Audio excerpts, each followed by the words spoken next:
So, the new iPad is here. This is the one with the M1 chipset inside it, and I'm super excited because I managed to get this a day early in the post, and I've been able to play around with it for the last day or so. It's been absolutely amazing. I have loved the performance on this. But to be deadly honest, with using this iPad Air, is it really an iPad Air now with that M1 chipset, or is it more like an iPad Pro SE? Well, I believe it's more like an iPad Pro SE, and I'll explain the reasons why further on this video. But first of all, let's do some comparisons then of this iPad Air versus the last generation iPad Air that came out in 2020. So apart from some shiny new colours that Apple have introduced for the iPad Air, there isn't that much difference between this iPad Air here and the last generation. The design is almost identical in every single way possible.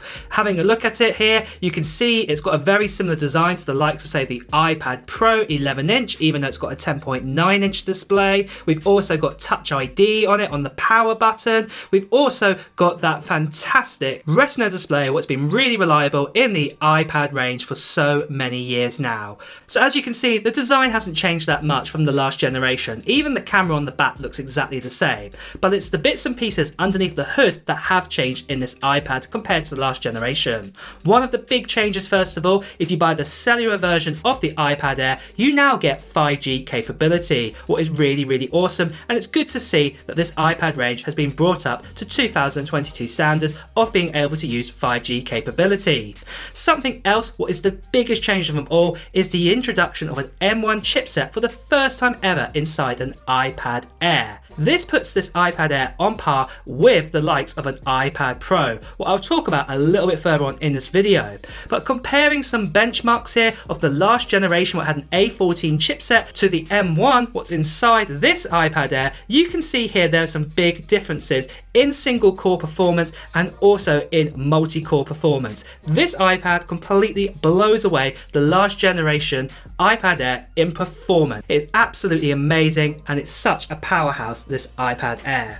Now, something else what's incredible is the giveaway that we're doing on this channel right now, and it's for this. It's for an iPhone 13 Pro Max in silver white, and it's a 256GB model. And I'm going to be giving this away to one lucky subscriber when we hit over 350,000 subscribers. So being a chance to get your hands on this iPhone 13 Pro Max on this international giveaway, all I want to know from you guys in the comments below is what Apple gear or what technology gear you're planning to buy in 2022. Put it down in the comments below, and like I said, when we get over 350,000 subscribers, and only then, I'll be announcing who the winner is. So if you are new here, make sure you subscribe to this channel and hit that notification bell, because you'll want to get that notification for that video. Now, just quickly, I will also mention there are a lot of spammers and scammers out there. Some of them impersonating me right now, telling you to Telegram them, to WhatsApp them, ignore them or report them. This is not me. You've heard it from here. I will be announcing who the winner is when we get over 350,000 subscribers, and there will be a video for that. Ignore all the other messages. With that out of the way, let's talk then a little bit more further about this iPad Air. So like I said at the beginning of this video, the iPad Air is so similar now to the iPad Pro. To be deadly honest, look at both of them here. Can you even tell the difference between both of them? The main reason why you can tell that this one here is the iPad Air is because it's got an iPad Air background on it. But if I put the identical backgrounds on both of these iPads, you probably wouldn't be able to tell with me holding them up. They look so similar.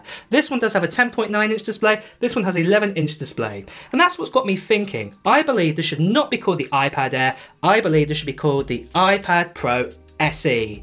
Just like other companies out there right now, like Samsung for example, they have their tablet tab range, and we have the likes of, for example, in the past of where we've had an S6 and we've also had an S6 Lite, or most recently we had the S7, and then we also had the S7 FE, and I believe that they'll have the S8, their newest range tablets, and I bet you there'll be probably an S8 FE coming out very soon. Their fan editions are basically most of the best features of their top line one, kind of slightly watered down into a slightly maybe smaller model, but giving you the best of most of the features inside it at a cheaper price. And that's why I believe this should be called the iPad Pro SE. It should no longer be called the iPad Air. In fact, even the weight of these are so similar. So for example, right now, the iPad Air comes in at 461 grams. Yet the iPad Pro here, you think it weighs a lot more? No, it doesn't. It weighs 466 grams.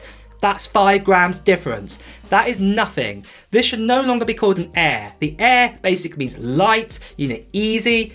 These are so close and identical. Even the chipset is now the same with that M1 chipset inside both of them. Just have a look at these benchmarks here of the iPad Air and also the iPad Pro 11-inch, where both of them have got 8 gigs of RAM, and you can see they're just so close. There's nothing in it. You wouldn't even be able to tell with a blink of an eye if we open up the same app on both these iPads what the difference is. They are basically identical.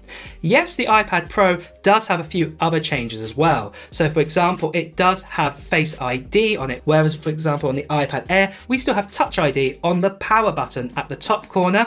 And also the main differences as well is that the iPad Pro does have a Pro Motion display, what changes between 60 Hz and 120 Hz. It's not the same as like what we get on the likes of say the iPhone 13 range, where it can go all the way down to 10 Hz for example, and all the way back up to 120. This one can only switch between 60 and 120, whereas this iPad Air only has a 60 Hz refresh rate inside it. But there again, remember there is a $200 price difference between both of these models. And again, that's why straight away I'm saying iPad Pro SE definitely for this. The last factor to talk about is the actual design. The design is so similar now. The only main difference is with the iPad Pro, for example, you get those dual cameras, that ultra wide, a wide camera and that LiDAR sensor, where you just get a single camera on the back of the iPad Air. But to be generally speaking out there, not many people who use an iPad Pro even use those dual cameras on the back. They normally use their iPhone, for example. So again, another reason why I believe this should be called the iPad Pro SE. So you get the point of it here. This iPad Air is absolutely incredible. Why it's called the iPad Air, I have no idea. What it should be called is an iPad Pro SE. And that is my conclusion of the brand new iPad Air for 2022. Let me know your thoughts in the comments below if you agree with me on this or you disagree with me. I'd love to know your opinion. And on that note as well, it's time to wrap up this video. So if you have enjoyed watching it, please do press the like button, and also at the same time as well, if you want to hear the latest Apple news, reviews and comparisons, please also make sure you subscribe to this channel and hit that notification bell. Until next time guys, I will see you really soon. Bye bye.